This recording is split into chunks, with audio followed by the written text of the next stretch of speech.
Iran America संघर्षाच्या पार्श्वभूमीवर आता उत्तर कोरियाने जगाची चिंता वाढवली आहे।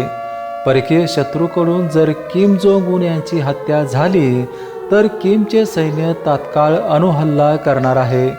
उत्तर कोरियाने याबाबत नुकताच आपल्या संविधानात बदल केला आहे।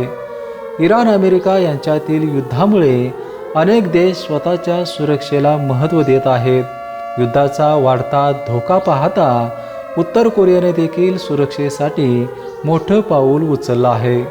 इराणच्या सर्वोच्च नेत्याच्या हत्येनंतर आता उत्तर कोरियाने सावध भूमिका घेतली आहे। किम जोंग उन यांच्याकडे उत्तर कोरियाच्या अणुसेनेची संपूर्ण कमान आहे।